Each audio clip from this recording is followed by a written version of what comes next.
Welcome back for this third episode of Finlos Reads Dune. In the first episode, I gave some in-universe history and context to the events of the original Dune novel and its film adaptations. The majority of that content is directly from the novel itself, but some comes from other novels in the original Frank Herbert Dune series. If you have been or are finding yourself to be a fan of Dune, but have yet to explore Dune Messiah and Children of Dune, I highly recommend them. They are direct sequels to the events of the first book and explore themes that the original novel only begins to unearth, and do so without the need for so much world building. I also recommend God Emperor of Dune, Heretics of Dune, and Chapter House Dune. But note that there are large time skips, introductions of new power dynamics, and sometimes less coherent narratives, not to mention that Book 6 ends with a cliffhanger. And while Brian Herbert and Kevin J. Anderson wrote a conclusion based on the Elder Herbert's notes, the results were met with mixed responses. The second episode focused on the character of Paul Atreides and what sets him apart from his in-universe contemporaries. Paul remains a literal presence throughout the two follow-up books, and his legacy shapes much of what happens in future time periods of the series. I'm curious to hear what your reactions to Paul might be, whether that is in response to the version of Paul you create in your mind as you read, or any of his portrayals in film. Is Paul interesting, sympathetic, original, or something else entirely? This will be of particular significance in relation to this episode as we explore some of the criticisms and concerns about the Dune narrative, and especially its characters. Before I get into that, though, I would like to answer a question from Ignacio in Stuart, Florida. Both Dune and another classic sci-fi work, Isaac Asimov's Foundation, have been updated for the screen recently, and it can be fun to make comparisons between both source materials and their adaptations. He asks how much of Herbert's work in Dune, and in particular faster-than-light space travel, were influenced by Asimov's writing. We can't know for sure how much Herbert may have been influenced by Foundation or other works of the time. There are obvious parallels between long-distance space travel in both works. In Foundation, ships travel vast distances by moving from space as we know it to another dimension or reality called hyperspace. Using this jump drive technology, long-distance space travel is accomplished in an instant. It is described like this. The jump remained, and would probably remain forever, the only practical method of traveling between the stars. Travel through ordinary space could proceed at no rate more rapid than that of ordinary light, and that would have meant years of travel between the nearest of inhabited systems.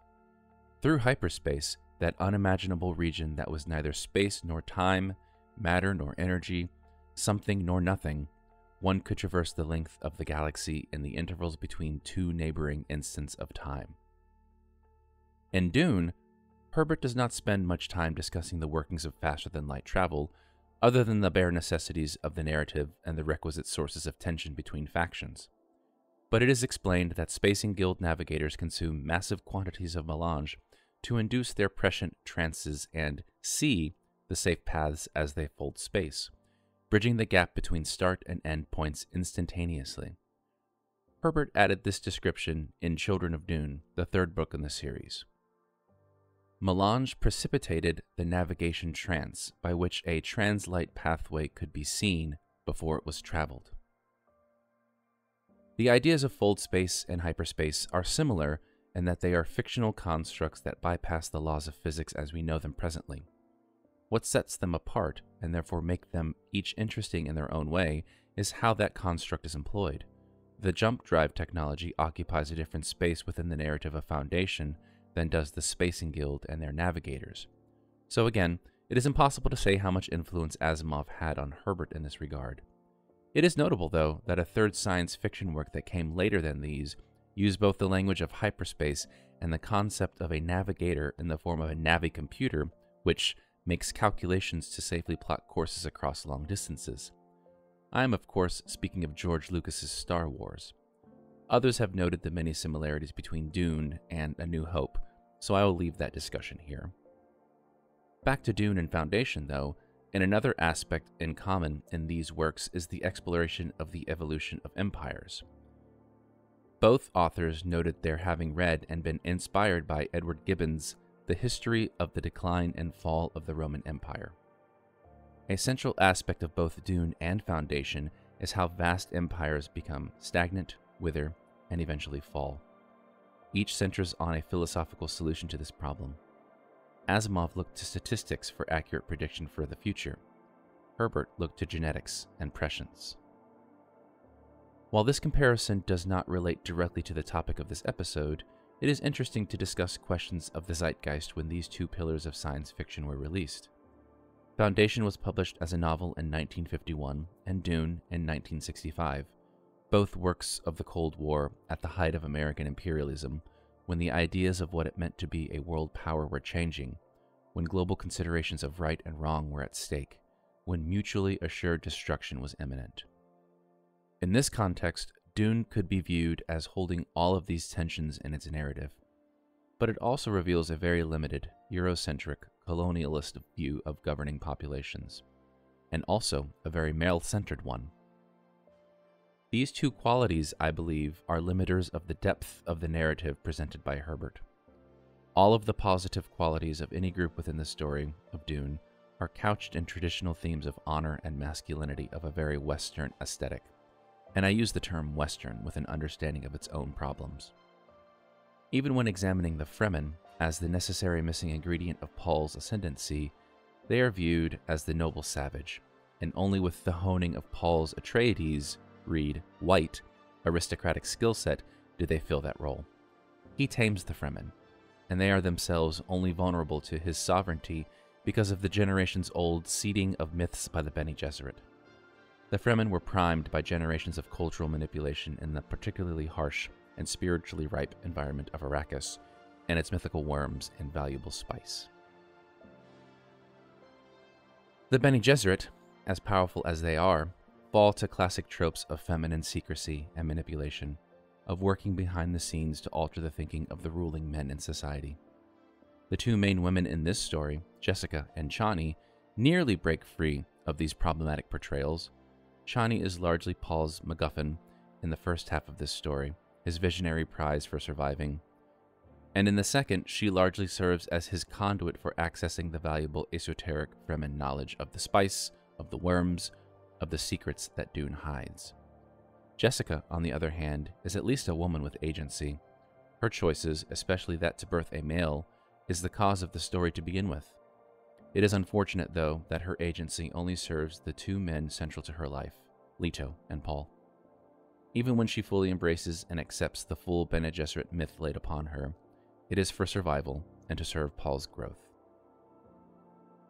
The villains, the Harkonnens, are the most worthy of criticism, as they are vile caricatures of all the classic evil qualities of their day, layered with thinly veiled anti-Soviet descriptions. While all the houses of the Imperium are aristocratic and centralized, the Harkonnens are dictatorial to the extreme, with all decisions and actions centered at the top with Baron Vladimir Harkonnen. Isn't the name revealing enough? The Baron would be villainous enough with his sadistic but effective plan of eliminating his Atreides enemies, but Herbert could not trust this to be enough, and layered the Baron with awful tropes, rendering him cartoonishly offensive. It is not enough that he has no qualms about torture or murder, about ruling without compassion or mercy, of bigotry and greed, all very real and grounded qualities of people in life. He also is gluttonous of all the senses. He is grotesquely obese. He is clearly coded as homosexual and forces himself on his servants, and that desire gets extended to his own nephew. So he is potentially a gay and incestuous, pedophilic, obese, raping, murderous villain.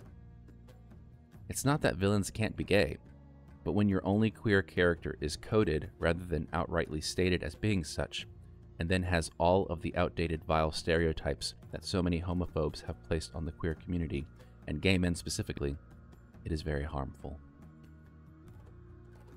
This also lends itself to a general sense of the story being socially outdated. The binary gender dynamic that the story depends upon is such a limiter, and makes some aspects of the story rather stale and almost boring. I can imagine a version of this story written with a more modern understanding of gender issues, of the complexity of the genetic relationship to how sex is displayed biologically, of the fluid nature of gender as a construct, and how that fluidity could change the definition of the Kisatz Hararech. There are many other things to consider. The appropriation of cultural images and languages as a convenience to the story, the ease to which a person of wealth and privilege comes to everything he needs, especially training and education, the view of women as property and tools, the romanticization of aristocracy, the adherence to a long tradition of male-centric Bildungsroman narratives. These things, and the ones I previously discussed, are all present and problematic. And yet, here I am, having spent so much time discussing this work. I do think that there is something that Frank Herbert captures in this story that is valuable and worthy of time and study. What makes Paul Atreides such an interesting and singular character is his self-awareness. He is aware that he has been created as a pawn, but has been granted a certain power to change that nature.